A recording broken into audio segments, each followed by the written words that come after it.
بالله من الشيطان الرجيم بسم الله الرحمن الرحيم وبه نستعين وهو خير ناصر ومعين وصلى الله على سيدنا مولانا بالقاسم محمد اللهم صل على محمد وعلى محمد وآله الطيبين الطاهرين المعصومين الذين قال الله إنما يريد الله ليذهب عنكم الرجس أهل البيت ويطهركم تطهيرا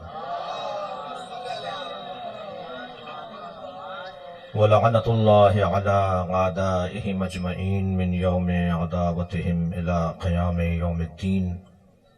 أما بعد، قال الحكيم في قرآن الكريم بسم الله الرحمن الرحيم من قتل مظلوما فقد جعلنا لوليه سلطانا.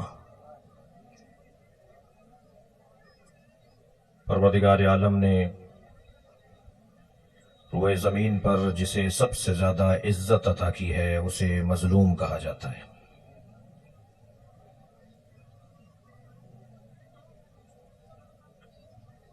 کسی نے ایک مرتبہ یہ شبہ ڈالا کہ سلطان عرب والعجم امام علی رضا علیہ السلام کو کہا جاتا ہے.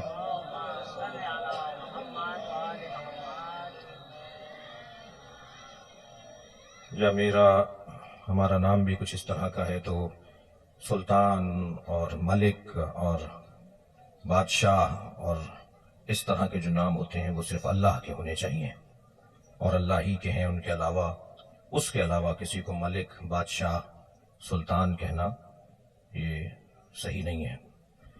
تو میں نے ان سے کہا جی آپ نے قرآن پڑھا ہے؟ کہنے لگے کہ میں حافظ قرآن ہوں.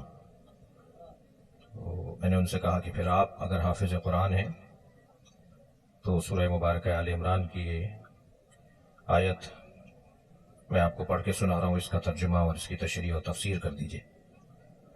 اللہ ارشاد فرما رہا ہے من قتل مظلوما، جسے قتل کر دیا جائے ظلماً، فقد جعلنا لولیہ سلطانا، تو اللہ نے اس کے ولی کو سلطان بنایا ہے یا اس کے ولی کے لیے اللہ نے سلطنت کو قرار دیا ہے.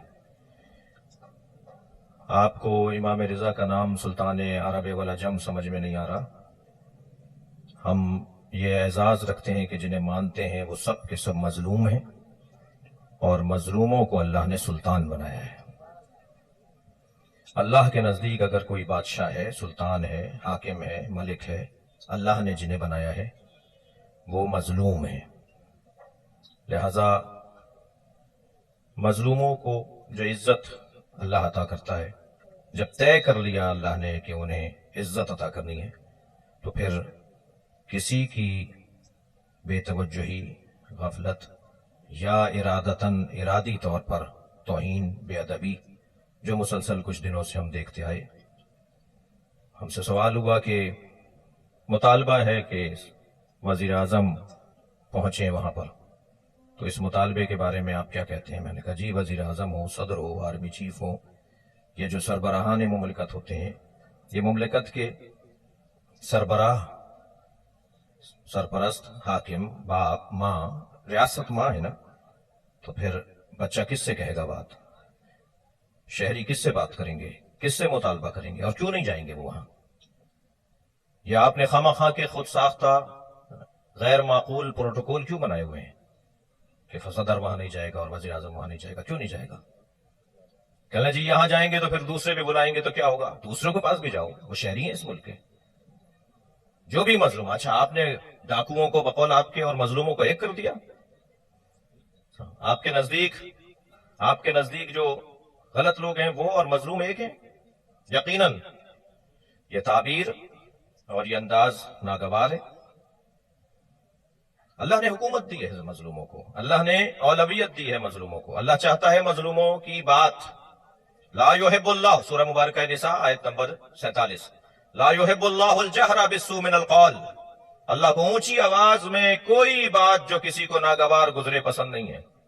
مائک پر بات نہ کرو جو کسی کو ناگوار گزر رہی ہو. ممکن ہے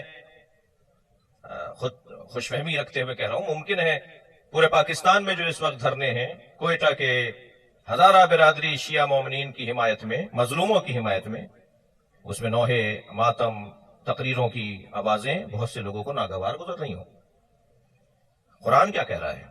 لا يحب اللہ الجہر بالسوء من القول، قول کی صورت میں، بولنے کی صورت میں، نوحہ ہو، مرثیہ ہو، تقریر ہو، اگر کسی کو بری لگ رہی ہے تو اللہ کو اچھا نہیں لگتا، مگر آیت یہاں پوری نہیں ہوئی۔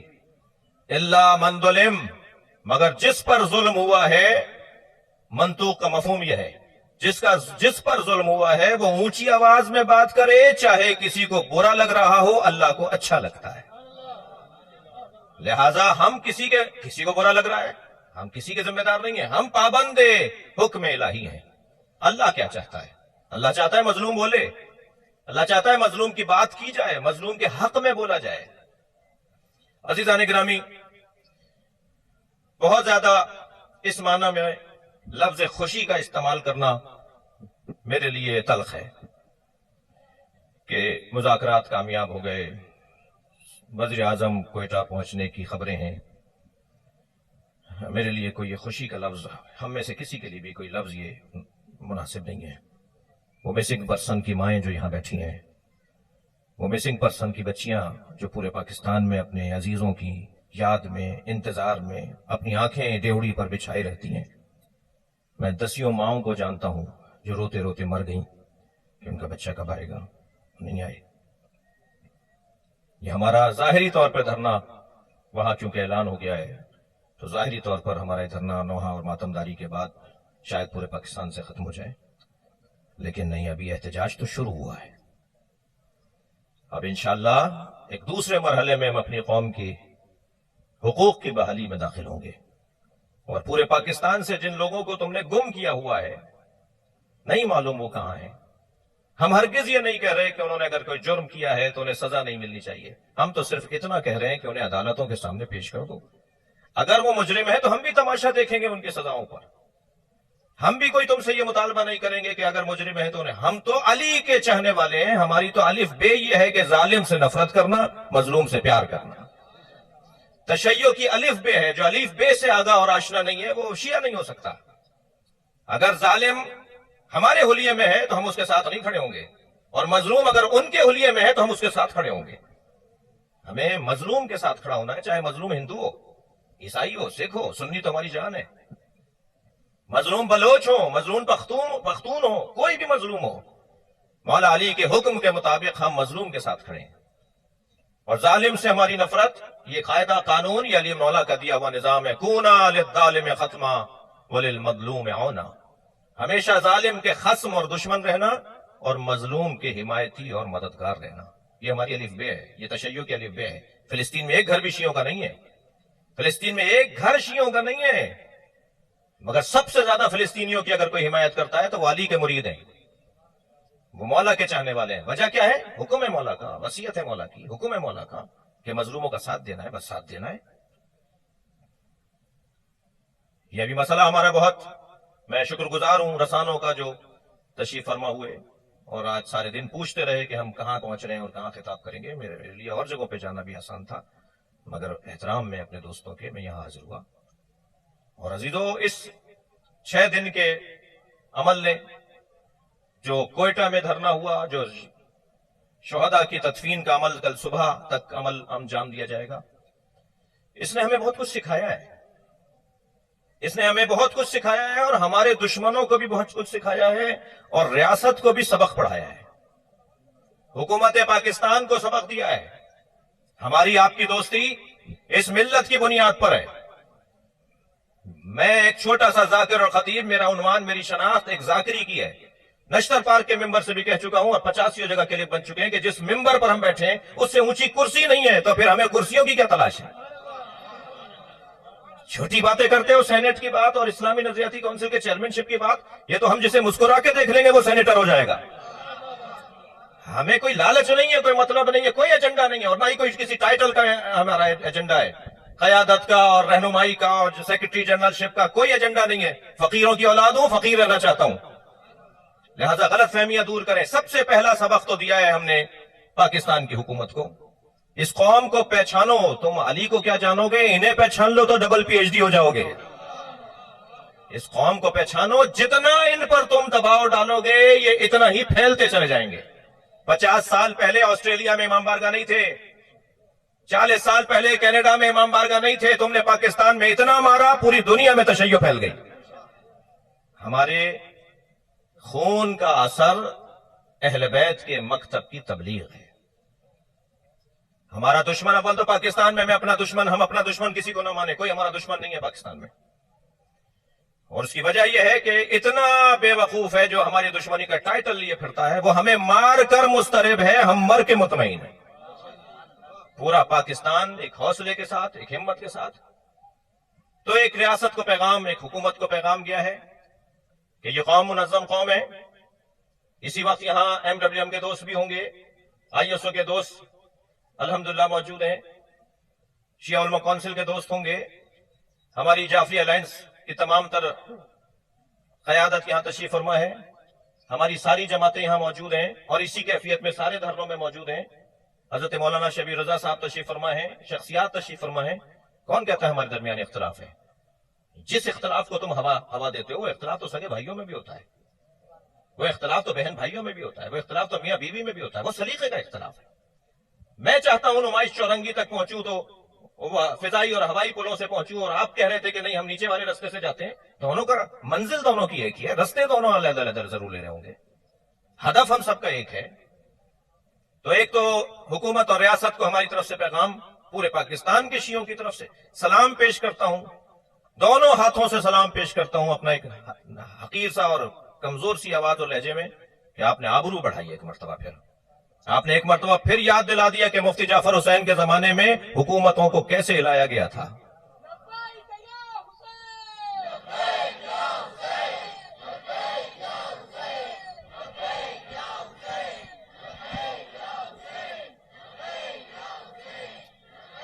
بلندر صلوات پڑھیں گے.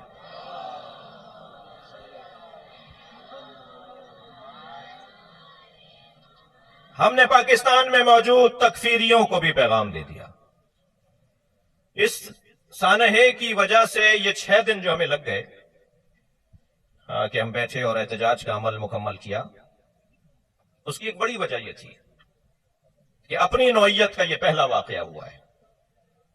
شناختی کارڈ دیکھ کر، بسوں سے اتار کر، ماتم کے نشان دیکھ کر مارنے کا واقعہ اپنی نوعیت کا تھا، مگر یہ اس سے چند قدم آگے کا واقعہ ہے.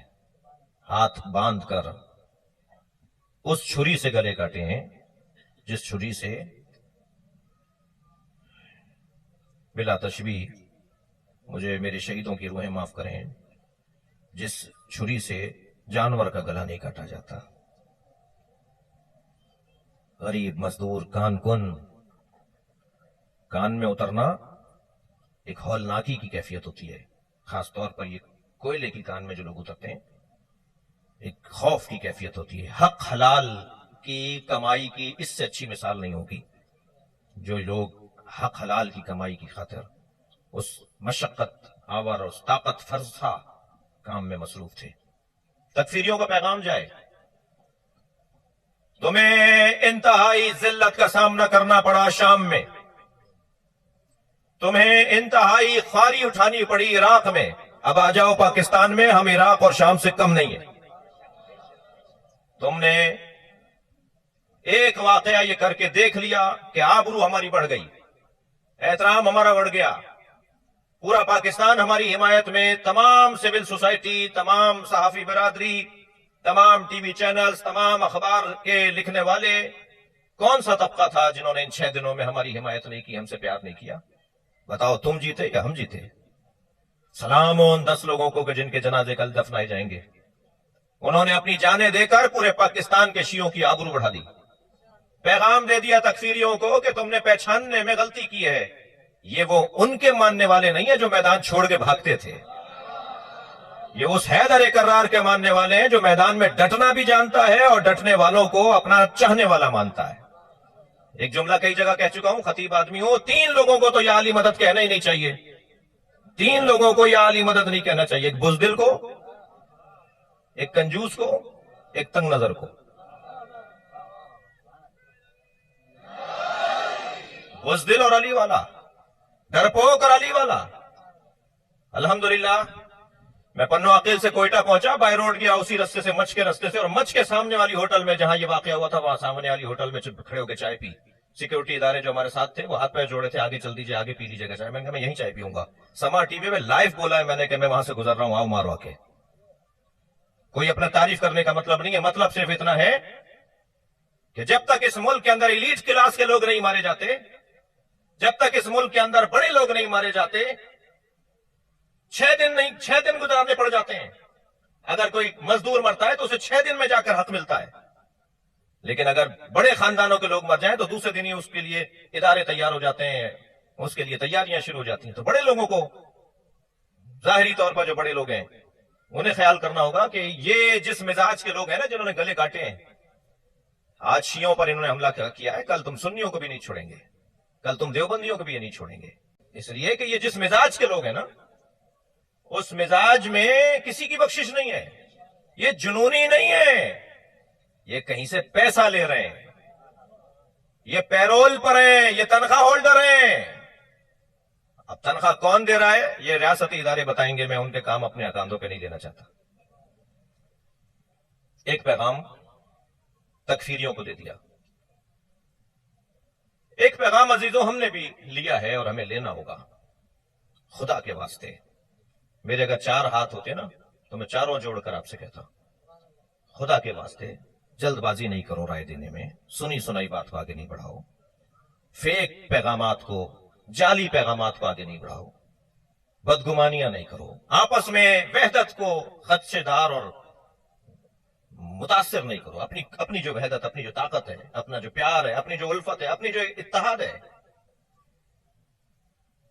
جوانی دیوانی نہیں ہوتی. معرفت کے ساتھ جوانی ہو تو پھر علی اکبر کا پیروکار بنتا ہے. معرفت کے ساتھ اگر جوانی ہو تو پھر حضرت قاسم کا نوکر بنتا ہے. سنی سنائی بات کو آگے بڑھانا، اس پہ یقین کر کے فیصلے لے لینا، خدا کے واسطے اس کیفیت سے بھی باہر آنے کی ضرورت ہے. ہم نے بھی یہ سیکھا ہے. اور پھر ایک اہم بات قدر تکرارن کر رہا ہوں، یہ جو کوئٹہ کے اندر آج قراردادیں اور آج مطالبات 10 نکات جو منظور کیے گئے اور اس کے اوپر مذاکرات ہوئے اور آج اس کا اعلان ہوا ہے بھی کچھ دیر پہلے، اس میں ایک نقطہ ہے مسنگ پرسن کا، جو صرف کوئٹہ کے 35 مسنگ پرسن کی بات نہیں ہے بلکہ پورے پاکستان کے مسنگ پرسن کی بات ہے. اس وقت مجھے معلوم ہے پاکستان کے ریاستی ادارے مجھے سن رہے ہیں. میں جب رستے میں آ رہا تھا تو ان اداروں کے فون آ رہے تھے، ٹی وی چینلز کے فون آ رہے تھے کہ خطاب کتنے بجے، تو مجھے پتا ہے کہ سن رہے ہیں، لہٰذا میں انہیں پیغام دے رہا ہوں کہ آپ کے اندر کچھ تبدیلیاں آئی ہیں، خاص طور پہ سندھ کی سطح پر. آپ شخصیات میں کچھ، افسران میں کچھ نئے افسران کی تقرریاں ہوئی ہیں. اس سے پہلے کہ ہم آپ سے طے کریں اور آپ سے پوچھیں کہ کب ہمیں اس مسنگ پرسن کی کمیٹی کو ملاقات کا وقت دے رہے ہیں اور کب ملاقات ہونی چاہیے، آپ بتائیں گے اب ہمیں کہ آ جائیے فلاں دن. کور کمانڈر جو سندھ میں نئے آئے ہیں، سیکٹر کمانڈر جو سندھ میں نئے آئے ہیں، کراچی ISI کے جو سربراہ نئے آئے ہیں، ہماری بات تو مسنگ پرسن کے حوالے سے ان سے ہے نا. پھر جب وہ عدالتوں میں جائیں گے تو پھر کسی اور مرحلے میں داخل ہوگی گفتگو. میں ان تمام ذمہ داروں سے متوجہ کر رہا ہوں، پیغام دے رہا ہوں کہ آپ بتائیں گے کہ اب کب ملاقات ہو رہی ہے مسنگ پرسن کے حوالے سے، اور اس تحریک کو باقاعدہ آگے بہتر انداز سے لے کے چلنے کی ضرورت ہے. اور انشاءاللہ یہ عزیز سامنے آئیں گے اور مجرم ہیں تو عدالتیں انہیں سزا سنائیں گی، اور بے جرم ہیں تو وہ اپنے گھروں میں اپنے عزیزوں تک پہنچیں گے. عزیزوں، سلام ہو ملت کی ماؤں پر، سلام ہو ملت کی بیٹیوں پر. یہ ایک تکفیری شخص ہے جو کچھ بولتا رہتا ہے. وہ پچھلے دنوں کہہ رہا تھا کہ چیلوں پہ عورتوں کو نکال کر لائے ہو، مرد لے کر آتے. تو میں اسے جواب دینا چاہتا ہوں کہ تمہیں کیا پتا کہ عورتوں کا کردار کیا ہے. زینب تمہارے پاس نہیں ہے، تمہارے پاس اگر کوئی ہے تو وہ کوئی اور ہے، زینب نہیں ہے. ہمیں پتا ہے کہ ماؤں کا کیا کردار ہے. عالمی سطح پر عورتوں کے حقوق دینے میں اگر کوئی مسلمانوں میں مکتب ہے تو مکتب تشیع ہے. ہمارے یہاں نماز جماعت کا حق بھی ان کو ایسے ہی ہے جیسے ماتم میں، عزاداری میں، دھرنوں میں، جلوسوں میں، احتجاجوں میں ان کو شریک ہونے کا حق ہے۔ جو حقوق وہ کیا بات کریں گے ہم سے کہ جو اگر ایک وارث بیٹی ہو تو آدھا حصہ بیٹی کو دے دو، آدھا سب کو دے دو۔ ہم اس مکتب سے تعلق رکھتے ہیں کہ اگر اکیلی وارث ہے تو سارا مال اس بیٹی کو جائے گا۔ یہ کیا بات ہوئی کہ بیٹی کو مال نہیں ملے گا؟ مکتب اہل بیت زندہ مکتب ہے الحمدللہ۔ اس کا ہرگز گفتگو کا یہ مطلب نہیں ہے کہ ہم کسی اور مکتب کی توہین کر رہے ہیں، نہیں، ہرگز نہیں۔ سنی ہماری جان ہے، سنی ہماری جان ہے۔ پاکستان کے سنی برادری سے میں تسلی بخش ایک جملہ کہنا چاہتا ہوں کہ اگر خدا نہ خواستہ کل آپ کے ساتھ زیادتی ہوئی تو سب سے آگے آپ کے دفاع میں اگر کھڑا ہوگا تو وہ ملت جعفریہ کھڑی ہوگی۔ ہم اس ملک میں امن دیکھنا چاہتے ہیں، اس ملک میں بہتری دیکھنا چاہتے ہیں۔ ایک جملہ میں نے کہا، اس کو بہتر کہہ کر اپنی منزل تبدیل کروں۔ تمہیں کیا پتا کہ خواتین کا کردار کیا ہے؟ کربلا آ جاؤ، 9 شہید ہیں جن کی ماؤں نے اپنے بچوں کے لاشیں دیکھے ہیں، اور مائیں بھی ایسی جن کا بیان حوصلہ افزا ہے، حوصلہ بخش ہے۔ ایک ماں کربلا میں وہ ہے جس نے اپنے بچے کا کٹا ہوا سر واپس میدان کربلا میں پھینکتے ہوئے کہا تھا، میں نے اسے حسین پہ صدقہ کر دیا۔ وہ مادر وہب قلبی۔ دوسری ماں کا نام سنیں گے؟ وہ ماں ایک یتیم کی ماں ہے، بڑی محنتوں سے 11 سال کا کیا ہے، اور رخصت کرتے وقت کہہ رہی تھی کہ اگر کوتاہی کر دی تو لوگ کہیں گے کہ غیر خاندان کی ماں تھی۔ بیٹا قاسم، میں سیدانی نہیں ہوں، کہیں ایسا نہ ہو کہ قربانی میں اور شہادت میں تمہارے یہاں کوئی کوتاہی ہو جائے۔ ایک یہ بھی ماں ہے۔ جب لاشا لائے نا جناب قاسم کا، جو رو رہے ہیں، رونا چاہتے ہیں، میں ان کے لیے ایک جملہ اس باب میں اور کہہ دوں۔ جب امام حسین لاشا لائے نا جناب قاسم کا، تو ساری بیویاں تو تھیں، حضرت قاسم کی ماں نظر نہیں آ رہی تھی۔ تو امام نے تعجب سے جناب زینب سے پوچھا، بہن زینب، بھابھی ام فروہ نظر نہیں آ رہی؟ تو بتایا کہ پشت خیمہ پہ سجدے کی کیفیت میں ہے۔ اب جا کر جو دیکھا تو دیکھا بی بی سجدے میں ذکر پڑھ رہی تھی، شکرن شکرا، یا اللہ تیرا شکر ہے تو نے میری قربانی قبول کر لی۔ یہاں سجدہ مکمل ہوا، وہاں جناب زینب کی آواز آئی، بھابھی آپ کو حسین بلا رہے ہیں، قاسم کا لاشا لے کر آئے ہیں۔ اللہ کسی ماں کو بچے کا ایسا لاشا نہ دکھائے۔ یہ جملے میں نے ابھی کوئٹہ میں بھی پرسہ دیتے ہوئے کہے، جب آئی ہیں نا اپنے بچے کے لاشے پر تو لاشا پہچانا نہیں جا رہا تھا، تو بس ایک ہی جملہ امام حسین سے کہا، بھائی حسین، مجھے قاسم کا خون بھرا کرتا چاہیے۔ امام حسین نے نہیں پوچھا، بھابھی اس کرتے کا کیا کریں گی جو تار تار ہو گیا، گھوڑوں کی ٹاپوں سے جو چاک چاک ہو گیا۔ ایک مرتبہ امام حسین نے وہ پھٹا ہوا چاک چاک کرتا جناب ام فروہ کو دے دیا۔ بیوی وہ کرتا اپنے خیمے میں لے گئیں۔